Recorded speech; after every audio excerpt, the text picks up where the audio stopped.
Today, people, this is a huge day for Global Wellness Conversations podcast. You know, back in episode 57, I interviewed with Susie Ellis, the founder, co-founder of the Global Wellness Summit and the Global Wellness Institute, and the CEO and the chair. And we talked about the history of the summit. But we're going to take it up a notch to talk about living history. Today, we get to talk to Deborah Szekley, who is known as the godmother of the modern mind, body, and fitness revolution, right? Susie's the godmother of the wellness economy. But guess who was the mentor of Susie? Deborah. How did that happen? Definitely. Deborah is 101 years young. And my first question to you, Deborah, is what did you see in Susie when you hired her for her first fitness gig back in the 70s? What qualities did you see? Beautiful, the most beautiful, kind lady.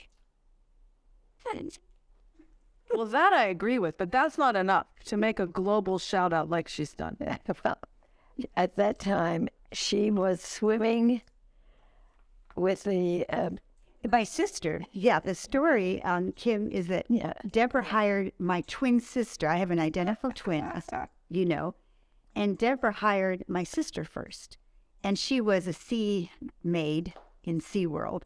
Your sister was? Yes, she was. And anyway, she turned down the job, but she said she turned down the job because she got to be the queen's sea maid. Katrine was promoted, and then she ended up later working with Jackie Sorensen.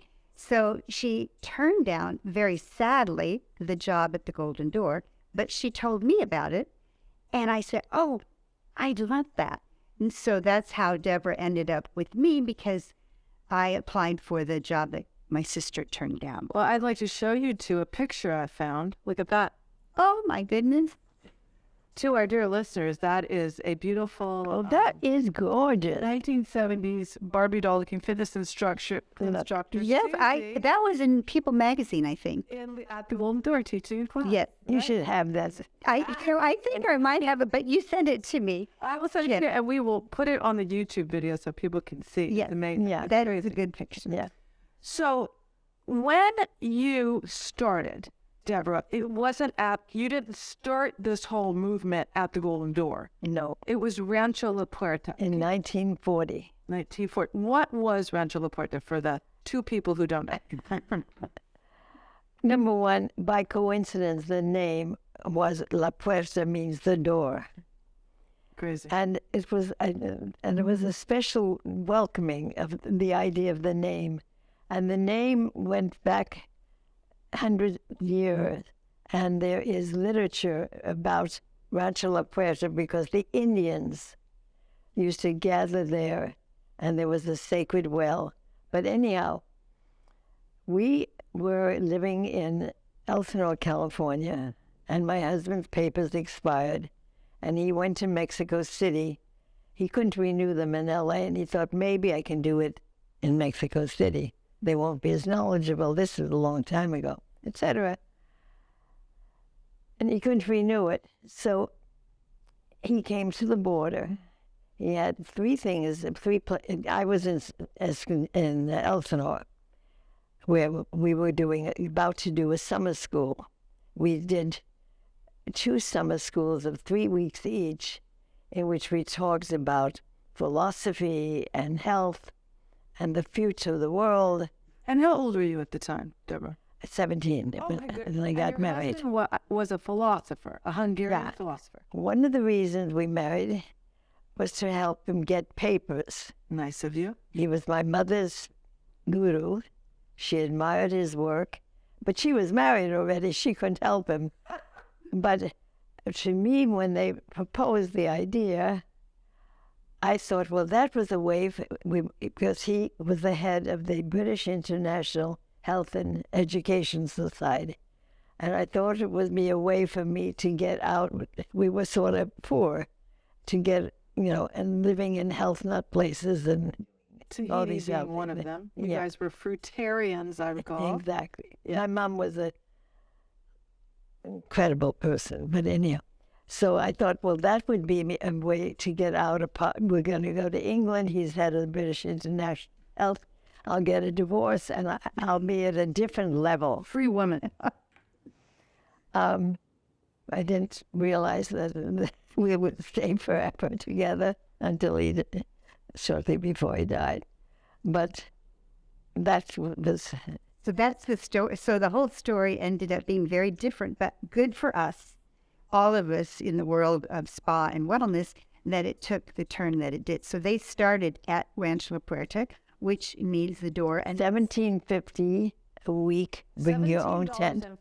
Cents for the week, bring your own tent. Bring your own tent. Now, to tell people who are listening, Rancho La Puerta, if you look at the border of California and Mexico, Tijuana is up by the water. You're going about 30 miles. There's Tecate, the home of the beer. From Tijuana or from San Diego, it's only 5 miles from the border. I see.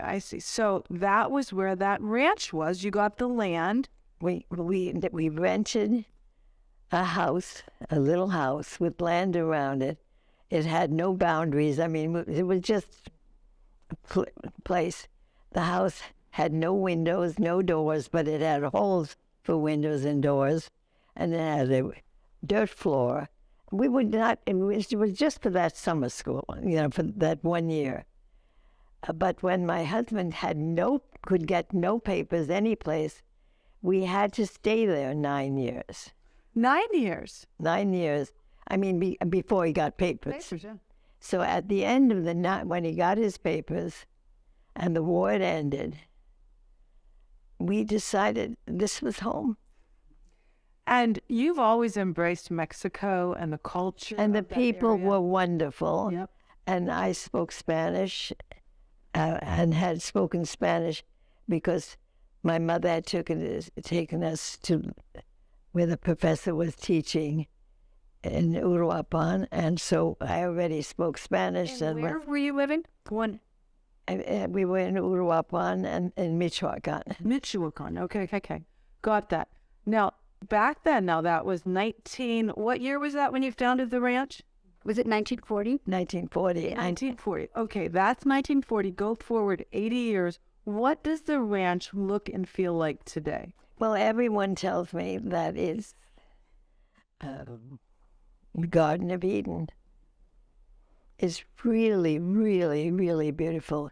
Trees that you plant 50 years earlier are real trees. Now. And today I see my age in the trees. I mean, I can't really see my age looking in the mirror, but I can see them in the trees. Well, Susie, you are on the board of Rancho La Puerta, maybe still. Yes. If I drove in, what would it look like today? Well, I would say, because I've seen pictures of what it was like in 1940, and of course I know it now. And just like Deborah said, it's grown. They've nurtured it. It has gardens. It's, it is a Garden of Eden. And especially because Deborah's daughter, Sarah Livia, did the landscaping. So it's so thoughtfully done. This is not a place that just got put in that spot, 10 or 20 years ago. It's been nurtured. And it's really, it's just lovely. It's beautiful. So when you walk in, the center building is the dining hall, which, of course, where everything happens. And one thing that always shocks me is the silent dinner, because that's very hard for me. But also, Mount Kuchuma, the sacred mountain, is its sentinel standing behind it, right? I really give the mountain credit for success.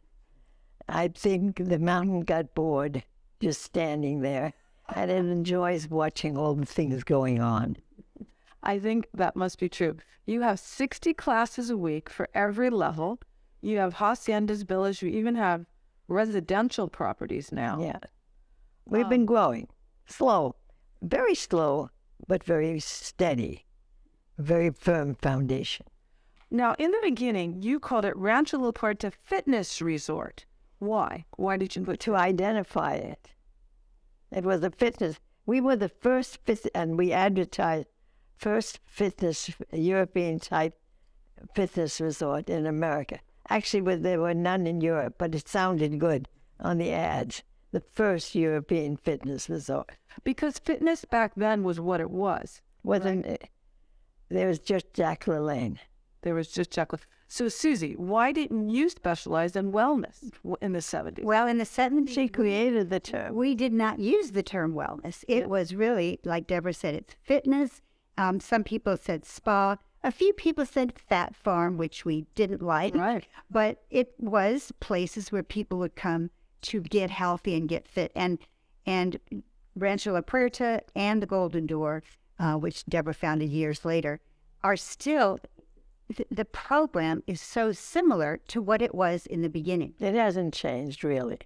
And They're a little more, when new things come on, and then we hear about it. I used to go, and now I send Barry, my chief assistant, to see if there's something special that we may want to adapt. But basically, it's still the same. Classes and lectures, 18 hours a day. And let me tell you, I was lucky enough to work with, I work with both of you wonderful women, with and for you. I was briefly with the Rancho the Door in a PR capacity. I could not believe that people who went there, Deborah. I mean, Gail Sheehy, William F. Buckley. I mean, why do you think such powerful people made it? They began to think of mortality and health. And they realized they had to make an investment. And they pay off. I'm over 100. It paid off. I didn't expect to live to be 100. It just happened. But I don't get sick, so I'm doing. And up until what age did you hike Mount Kuchima on your birthday? I stopped doing that about, I'm not quite sure, but I was probably 50, 55 when I I stopped. think you're a lot older than that, because I heard about it and I was so impressed. But, let's talk about some of the things that were born at the ranch that are still practiced today. I heard a rumor that after lunch people would get sleepy and your husband was giving lectures. So what did you have them stand up and do? Well, we began with an exercise class. Oh, like aerobic. That sounds like wake up, move your arms. That's so cool. And adding music to aerobics. I mean, And I probably did the first music because, we got one of those old phonographs, that's, like 4 feet tall, that had a phonograph and a sounding below. And I had Mexican boys crank it. Oh my God. And they got 10 cents for cranking it for the morning. And they were very happy after the 10 cents. Oh, back then, yeah. Now, another thing you brought over from Europe was knipe body wraps. Is that right? Yes. We were looking for things. The idea was to keep the guests busy, but in the body wraps, they were so sore they couldn't move the next day. From all the exercise. Yeah. And so everyone went and had a wrap because the heat relaxes the muscles, gets the fluid flowing. And so that was our first therapy. And then we started massage a few years later. And we got a wonderful teacher from Elizabeth Arden from Russia that trained all of Elizabeth on massage. That was the place where everyone in New York and Palm Beach went to have massage. Yeah. And I would say also because of your location in Escondido and Rancho La Puerta, it was close to Hollywood. And I think Hollywood, They came because they needed to get ready for film roles, TV roles. And this was a place to come because they would be guaranteed that, 1 week there or even more. But in a week, they would look phenomenal. They'd lose weight. They'd feel well. They would bounce to the screens, where it's Flowing. Yeah. Well, let me tell you, the other thing, Deborah, is I remember so many things ring in my head from that short time I worked with you. But one is joyful longevity. I mean, you're the epitome of that. But people, let's face it, in America, they just wait till the wheels fly off the bus. And then they're like, oh, I got to fix this. But how was the ranch's philosophy different and the door than that? No, it's both the same. The same founder, same knowledge, same love of people, and wanting people to have joy in life. And it's much easier to be joyful if you feel well. If you feel It's well. hard to be joyful when you're aching. But another class that you had that was so mind-blowing for me was posture. Yeah. People just don't forget, don't remember, right? Yeah, people walk around with books on their head Which changes everything. because you have to learn to not, keep your spine straight and stretch. I think Deborah is the best advertisement for the philosophy of the Golden Door and Rancho La Puerta. Healthy eating, movement, taking care of your mental health, stress reduction, and relationships. That's one thing that Deborah taught me. You have to have friends, and if you have a toxic friend, get rid of her. Get rid. And you want to have younger friends. You taught me that. Yes. Because they're doing things that the older folks, friends in my peer group, Yes. well, forget my peer group. Now I don't have a peer group anymore. That's a good thing you have young friends then, right? It's a good thing I have young friends. And so we go to opera and we go to New York to see plays and we do things that is still appropriate because I enjoy them and and it works. Okay, so for our listeners, I'd just like to remind them of what we're talking about. Deborah's 101. Last night, she drove to Mexico, gave a lecture, so we guessed at the door. Oh, came home this morning, went to a Rotary luncheon, and now here you are. That would tire out some 60-year-olds, I think. Now, Kim, I will correct. She did not drive herself. Right. Okay. But even that would be really something. But she was driven, and she goes every week to go to the ranch to do a Q&A on Wednesday evenings. Yeah. And also to remind our listeners who we're talking to today, if you know anything about dance, you can literally go down the lineage of dance and you can meet someone who maybe danced with Balanchine or maybe danced with Martha Graham, who then danced with Isadora Duncan, who then danced with Pavlova. That's who's sitting here. In the wellness world, I'm with the Pavlova and the Martha Graham of wellness. That's all I can say. So, Susie, can you remember before the door was founded, who was in the audience at the ranch that got inspired to go start their own places? Well, let me just say, I started at the Golden Door. So I only visited the ranch. And since I started at the Golden Door in 1974, the ranch had, already decades of history. So the Golden Door was already also had started. And I'll tell you why we did the Golden Door. We had the ranch. It was doing very well. And I wanted to have my children raised in the United States because I felt they would have more opportunity. And my husband said, well, then you're going to have a business in the United States. And so the ranch was doing well, so we started. And I went, and by good fortune, I was able to buy this property. And I was able to borrow money because under the Small Business Administration, you can apply for a grant. And I borrowed $1.5 million to do the Golden Door. And you bought a motel. Yeah. Motel, and she created another Garden of Eden out of that.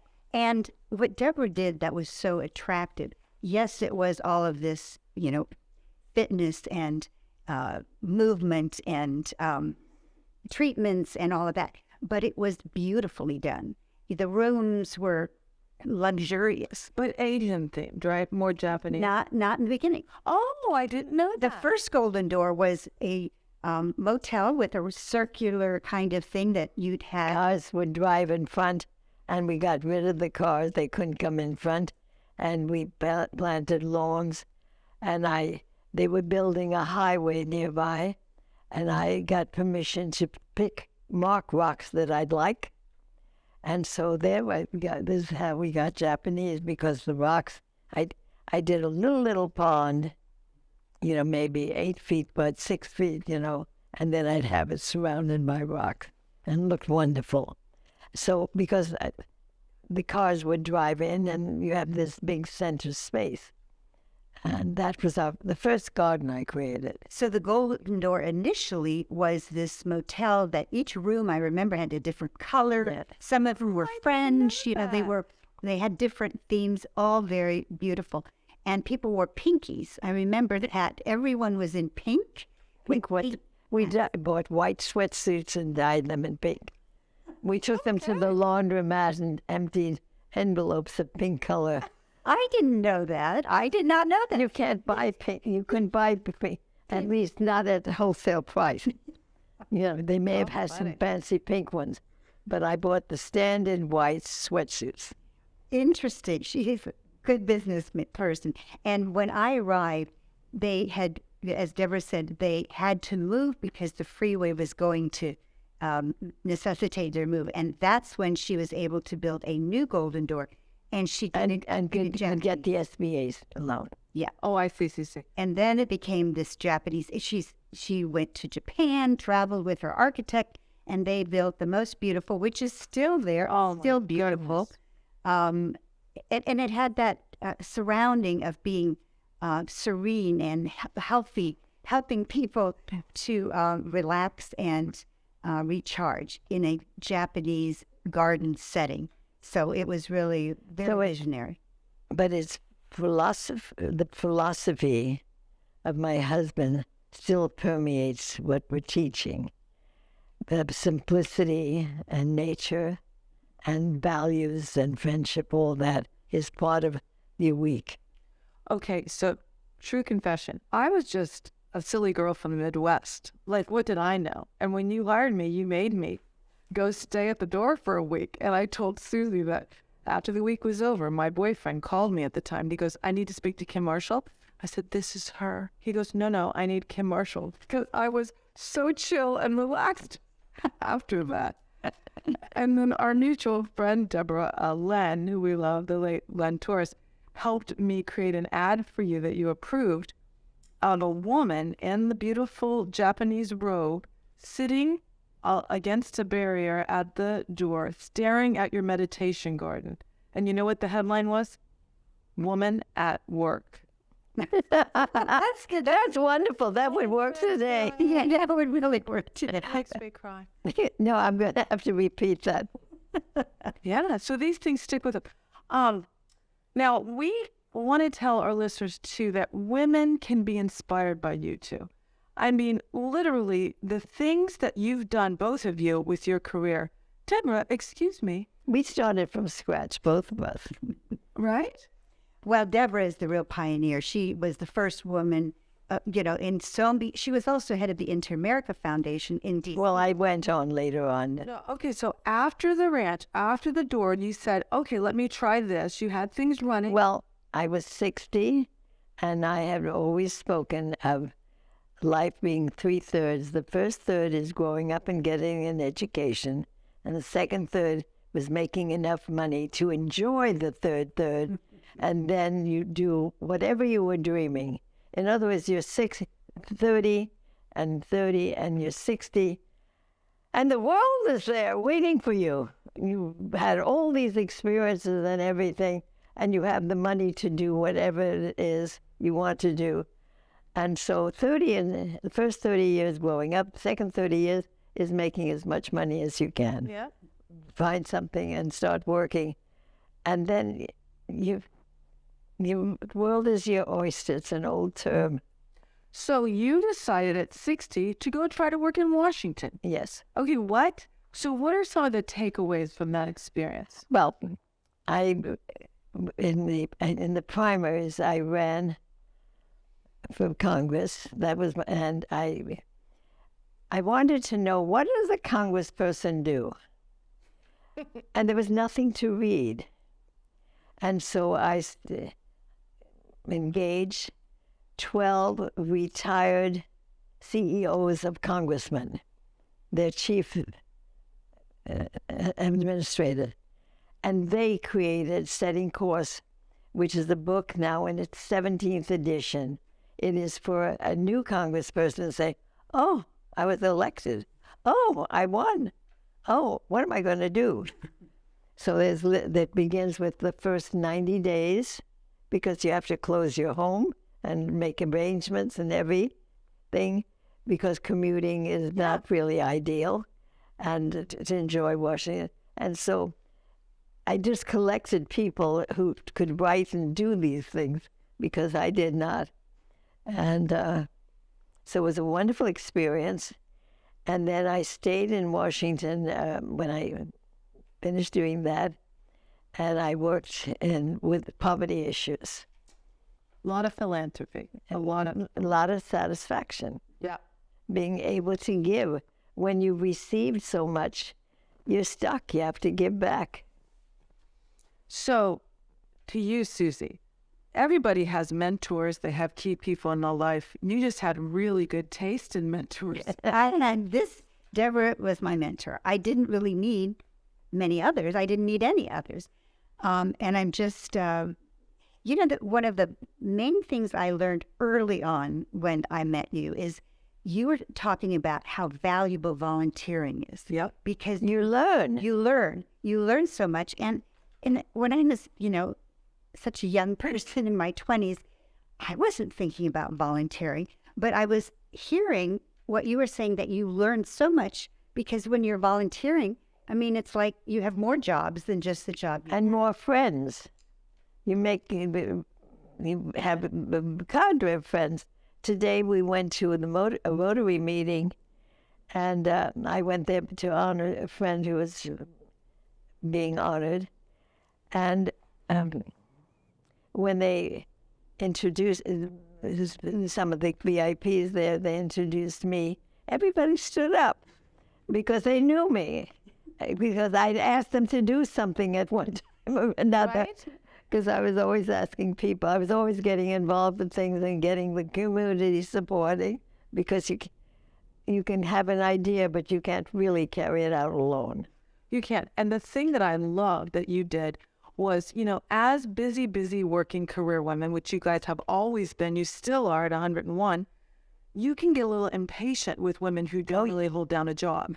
And when they come to you and say, what should I do? You would always say, volunteer, get on a board. See what you like. Because if you volunteer every 3-4 years, then you decide, this is what I'd like to do. You have to sort of get to know the people involved. It's not necessarily so much what they're doing, it's the people involved, that you get family. I have a huge family. Yes, and they don't have to all be flesh and blood family.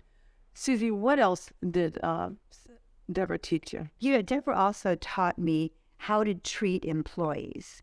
She was always very much looking out for her employees. I remember the best example was when she started the Golden Door Spa at sea. It was the first cruise ship that had a spa. Come on. And Deborah coined the term spa at sea. Yeah. And it was the Golden Door. And at that time, Kennard came to Deborah and said, we want to try a spa. At that time, this is in the early 80s, there weren't a lot of spas. There weren't any spas. There were none. There were a few fitness rooms. On the 7th deck. Yeah. Very low deck. Yuck. And I moved them on the upper deck. And before you knew it, everybody up there, so they put a lunchroom up there. So instead of the formal dining room, people would get sandwiches or salad, and they'd perch on the upper deck and watch And that's where you the should be ocean. doing healthy things anyway. Yeah. Right. But they weren't thinking about that until Deborah came along. And when they said, well, we'd like you to send some staff to, teach the classes and so on, she said, well, I'm only going to send them for 3 months, because then they're coming back, and then you have fresh staff, because you need to have fresh ideas and fresh people. And she said, my staff are going to have cabins that are like offices. Yes, and they are Not crew. They were going to put them with the crew. What? And the crew quarters are terrible in a cruise ship. Yeah. Believe me, you don't even want to go and look. You smell it before you go down. Too bad. But we had to be in the officers' quarters. And then they said to me, but we can't tell the captain anything. He's the captain of a ship. You have to convince each captain to make crew quarters available. I mean, make officer. Passenger, just not crew. And that made a huge difference. And then the other thing that you did, which I thought was amazingly foresightful, is that you said, okay, my team, my staff, and there were, I think, 3 of us that would go on for 3 months at a time. When the ship is in port, they're not going to work because I want them to travel. Be tourists. That's hard to believe. Yeah, that's hard to believe. I know. So that's one thing I learned is how she really cared for the staff. In that's one example, but it's throughout. Even at Rancho La Puerta, there's for the staff, they get to exercise, they have healthy food, and their families are involved in a lot of the activities. It's really a modest workplace well-being that now people are discovering. Deborah had that all along. But to give a fitness instructor the opportunity to work at the ranch, to work at the door, and then to go around the world on a ship, I mean, that's a cool career. Yeah. And so we were on, I think, a half a dozen ships. Yeah, because it expanded. What was their experiment about? Well, will the passengers like it? Clearly, they loved it. And then there were more ships. And of course, now every cruise ship has a spa. And the spa is not in the bows. It is at the top where people can exercise and have a view. And it's a lot healthier. So that was a pioneering thing. And I was lucky enough to do 2 of the world cruises. You did? Yeah. 3 months at a time. 3 months, around the world in 84 and 85. And several of the staff found their husbands there. And they kept them. And why not? And they did not get a divorce. That is true. And, really that was very helpful for me to travel, to see the world. And then, starting the Global Wellness Summit and the Global Wellness Institute, that was so helpful because I had been to so many places, and I was absolutely committed to doing a global event that moved around, because I just don't think you can think internationally if you just stay in one place. So that's why we went, we started in New York, but we went to Switzerland, and then we went to Turkey, and we went to Bali, and we went to Austria and Mexico City. That makes me emotional. That last year we were in Tel Aviv, and this year we're going to Qatar, and that's this year you're going where? Qatar. That's right. Yes, I did know Qatar. That. And that's why the whole wellness movement has really been a global discussion. And she makes each one of those trips fabulous. Oh, are you kidding? Why do you think I go as much as I care? I have seen the world thanks to Susie. I mean, seriously. We were in episode 57, we were kind of going through, and the first episode of the podcast in 2019, she sort of not ranked, but talked about each summit around the world. And then I said to her, 57, don't forget about Morocco, where we rode camels and had... And we did ride camels. You were there, right? Yes, we did ride camels. Yes. And that evening... I got off right away. I was not comfortable, but my daughter kept on her camel. Yes. And also that night at the Casbah, I thought I was in a movie. Yeah. But that doesn't talk about Budapest. I'm sorry, Istanbul. It doesn't mention that, or Switzerland, or Bali, or, Singapore, one of our favorites. And the value of that for the young people who work in the spas, who were sent to these different places, they began to see there's a world. And yes. And to think it inspired Susie to make sure that the summit wasn't U.S. centric. Right. Because that's the danger often, because U.S., it's a place that often thinks of themselves as the center. But let me just give you an example of exactly what Deborah did for us, helping people travel. We did our summit in Tel Aviv last year. And you, Kim, I remember, you did, 10 days of travel before, because that's what we encourage people who come to the summit to do a pre or post summit trip, because that's part of the learning also, is being and seeing. That's why we like to go to new places every year. No, people can so experience. Crucially important. And on her board, her advisory board, are people from all over the world. So, Deborah, I don't know if you're aware that during the pandemic, when people were so depressed and so sad and so scared, she kept having these calls. And she would have people check in. How are you faring in China? How are you faring? Oh, nice. I didn't know that. Yes, and that's when, because that's the first thing we could do. Everything was shut down, but we could still do Zoom calls. And we had such a global network. I mean, we had sometimes hundreds, 500. We've had 1,500 people on calls. But right after the pandemic, the first call we had, we were asking people, what's happening in China? What's happening in Japan? And we learned a lot of places were shutting down, but the phones were ringing at the wellness real estate places. And so all of a sudden, places that were having wellness and real estate together, the phones were ringing off the hook. Which brings us back to Rancho La Puerta. Exactly. So what made you decide to have residences put on your beautiful ranch? Well, yeah, everybody's interested. And so we'd be able to take some more people. But they're limited.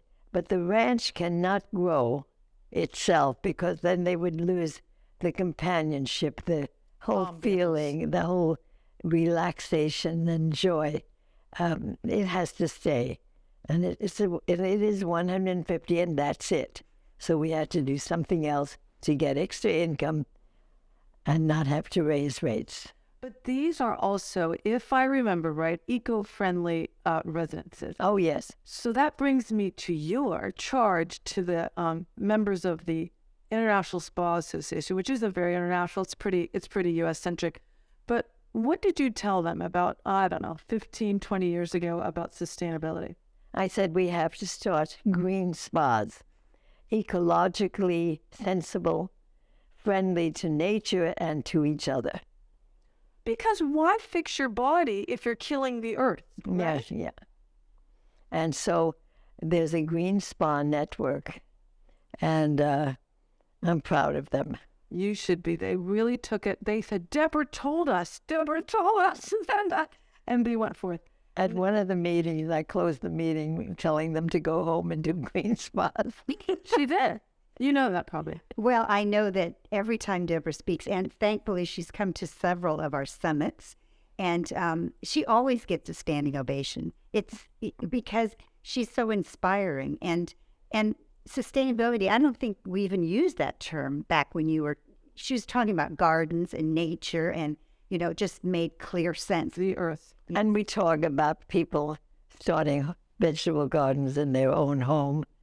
And I went to see my former chef from the Golden Door invited us all for lunch. He has a fantastic garden. I mean, I've never seen a small, so plentiful garden as Chef Michel. It's fantastic. No, he's so romantic, Michelle. The other thing I wanted to ask you about, Deborah, is the importance of words. You really impressed on me. The words you choose for your communications to guests, and they have to be soft words. They have to be inviting words. You have to take your time with words. What's your thought on that? Well, I'm not aware of that. It's just the way it came.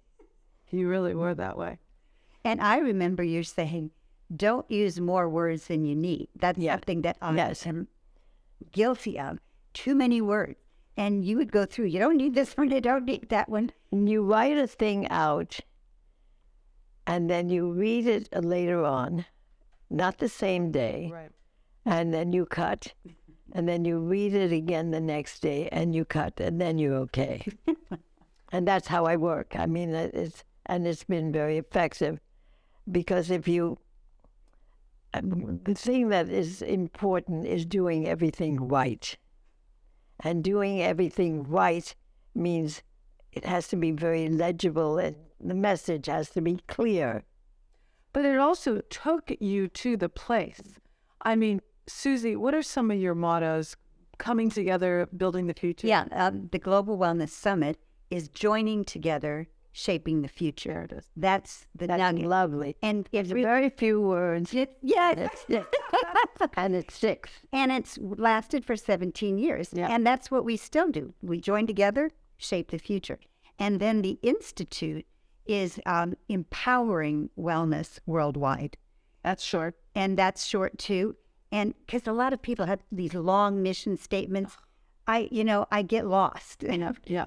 But those were just two examples. I have lots of examples where I used way too many words. But Deborah, one thing that you always talked about were the bunnies at the ranch. I have a bunny now. I inherited it from my kid when he moved out. But it is the most, sublime creature. And this morning I took a walk down here in San Diego area, and there were bunnies on the lawn. And I thought of Roberta's words, in your brochures for the ranch about notice the bunnies, but you what? On Mount Kuchima. Okay, so I think we need to make the most of this time.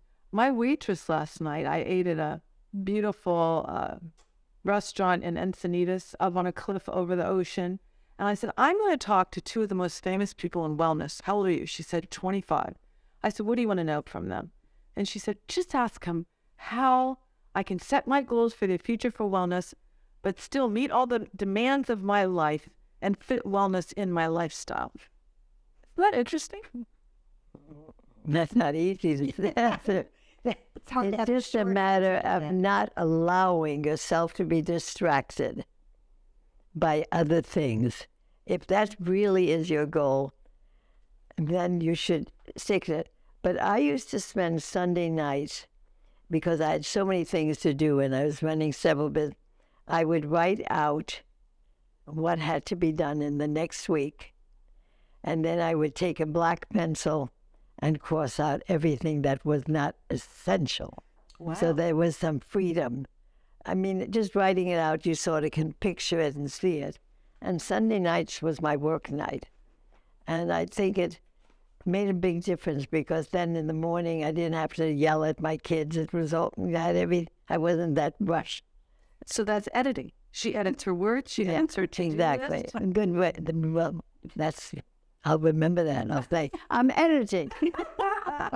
Susie, how about you? What advice would you give to that woman? I think that for women especially, we just have to make ourselves a priority, recognizing that if we are well, we'll do better at our jobs. We'll be better mates. We'll be better mothers. It really is the case. You cannot neglect yourself and just do for everyone else. And that's important. Put your mask on first on the plane and then save your child. Yeah. You can't, right? You besides being women, you're business people, right? And you swim in a world of men. There's a lot of powerful men in your orbit, like the captain of the ship, like heads of companies, right, that you deal with. The spa and wellness industry, I read one statistic where 84% of the employees are female. It might be a little bit less now, but what advice? Not much less. Not much.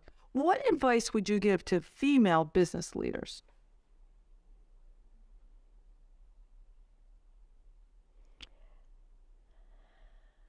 Make sure that they have 51% women employees. For the support? Mm? For the support or what? They work so well together. And I just think that there's a harmonious community with the majority women. They're not all trying to be number one. So the statistics show, Deborah, that while there's a majority of women in a lot like travel, like beauty, hospitality, very few are in the C-suite, in the executive that's level. true. Like 4%. Why? What are they missing? Men have the money. And money makes a difference. Yep. Susie, what's your advice to women that want to lead? Well, I've been asked, honestly, in my career, and this is thanks to Deborah and being in this whole spa and wellness arena, I've never considered, I haven't seen a ceiling. I haven't been held back by any male. So I don't see it as a big issue. I do see it in some areas with, other companies, and in hospitality, so many. But it is changing, and honestly, I think it also is, traditionally, women have the children and are the nurturers, and that is a challenge to balance it all. So, I think it's something to be aware of. But honestly, in the health and wellness arena, I think that there is not a lot of there's not a lot of Cement glass ceiling. Yeah, I don't even see a ceiling, you know? That is good advice. You know, I don't see a ceiling, and I just, and you know, like Deborah said, I love working with women. In fact, all of our team are women. Sometimes I think we have to diversify and hire a man, you know, and we've tried, but you know, we just are able to, you know, work, you know, we care about each other. We know it's There's important. a maternal instinct, Yeah, I have to say. and we're family. Yeah. Wow. Nobody's trying to be one up. Yeah.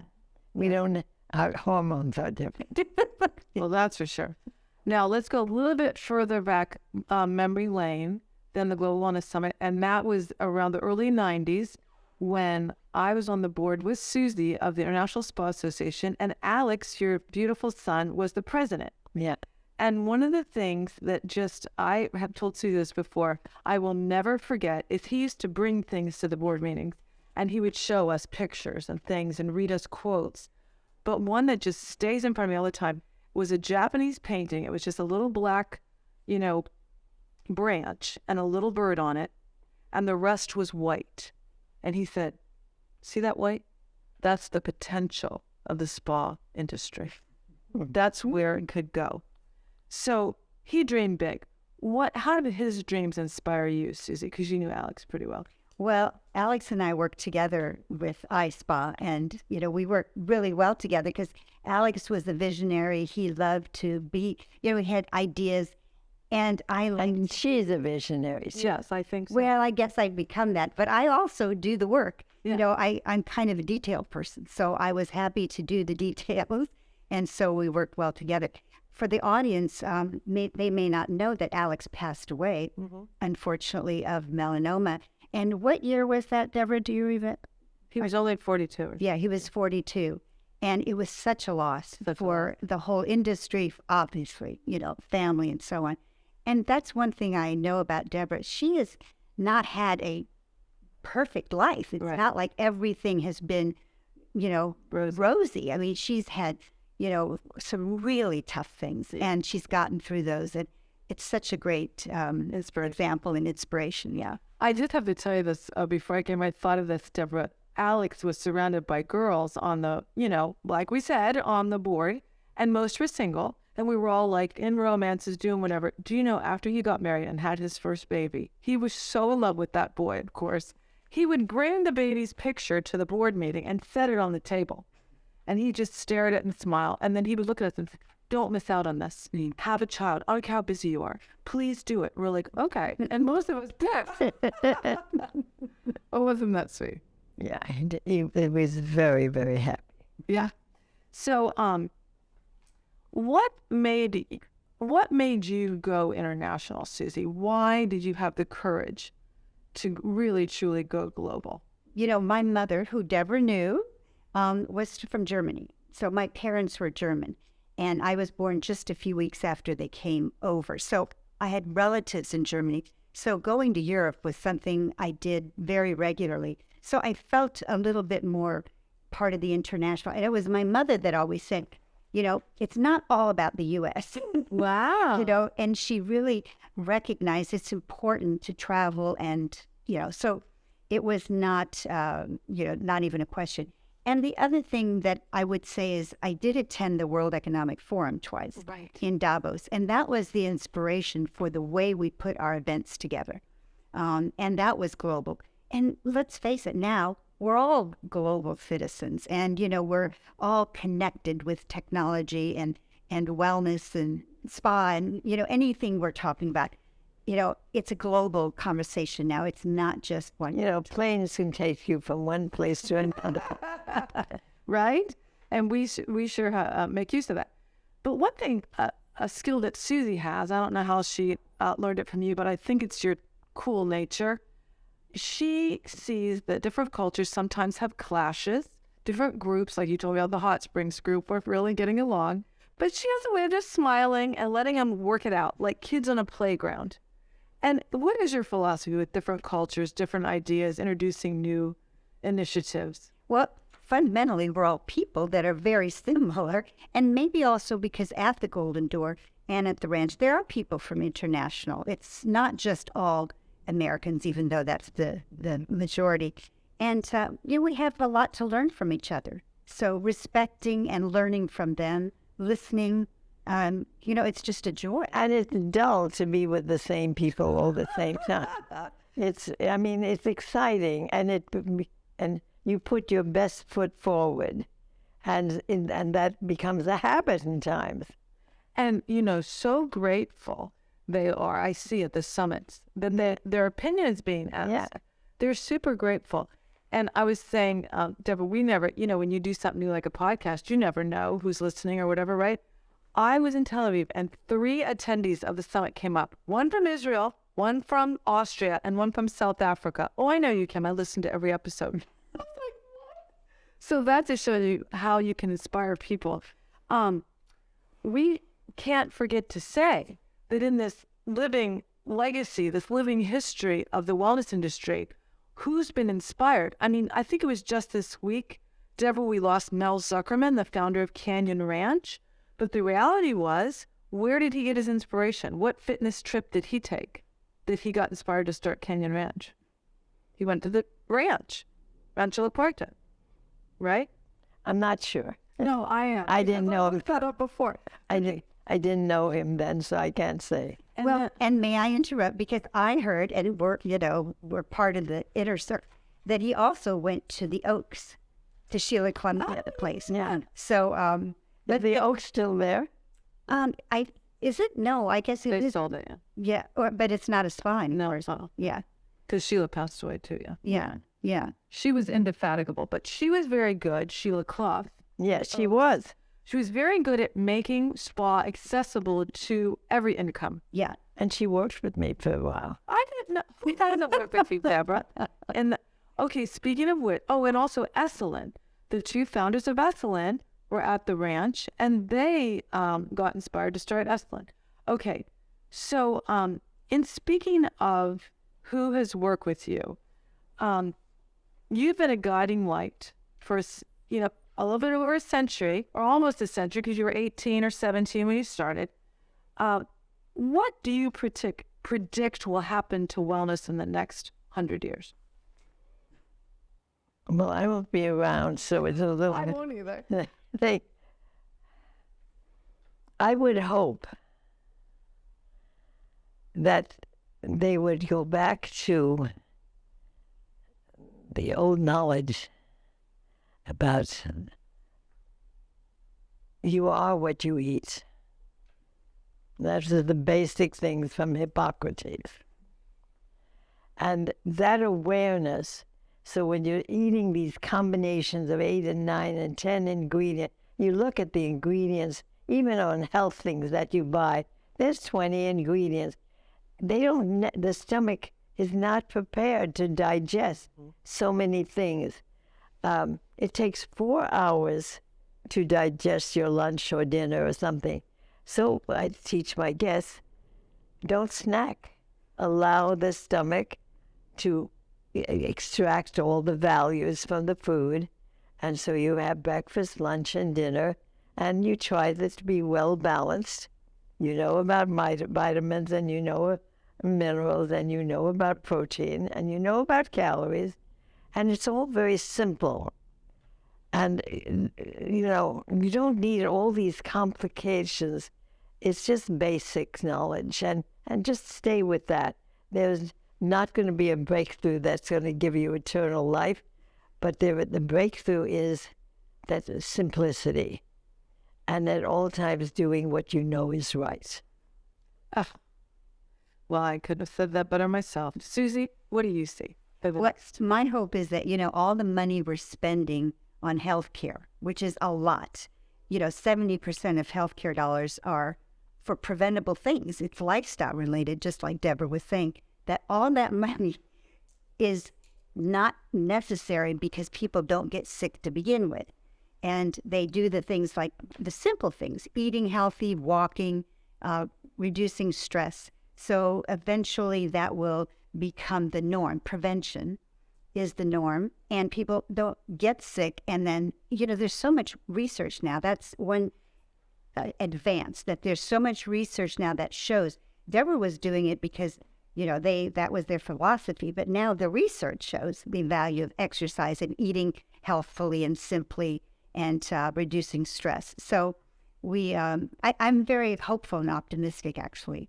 And if everybody plants trees, as many trees as they can, because that purifies the air and that gives them beauty and renewal. So that's really important. Everybody should go out and plant several trees appropriate to their climate and their soil. I mean, it's not just a matter of popping in a tree. Yeah. It's the one that'll do well. I think that is a great note to end on, planting trees. And that's what you did for your 100th birthday. Yeah. She didn't want any presents. Not surprising. What are you going to do with tchotchke things people give you? But she wanted people to donate to planting trees in Szekely. And I don't know how many thousands of trees are going to be planted now. We're collecting. We've got now the watering thing, and we're getting permission from the city and the neighbors who wants a tree in front, because for the first 3 years when we plant a tree, they have to water it. Oh, yeah.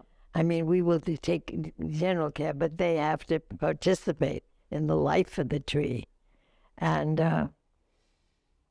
this will be there for their children. They're planting trees for their children to sit under, not them. So, Susie, my last question was going to be, why did you two keep in touch? I mean, a lot of people lose touch with their mentors. Now, tell me why you kept in touch. Our lives just continued. Deborah, I would go to Deborah for advice. But I came and stayed with her when I went to New York. Yes. And I would ask for advice, and sometimes I took it, and a few times I didn't, which was a big mistake. But Deborah came to my wedding. We just always stayed in touch. We were on the cruise ship together. And then when she came to We both like people. And we liked the same things. We just, and you know what? I was never afraid of Deborah. A lot of people were afraid of Deborah. Oh, yeah. I was.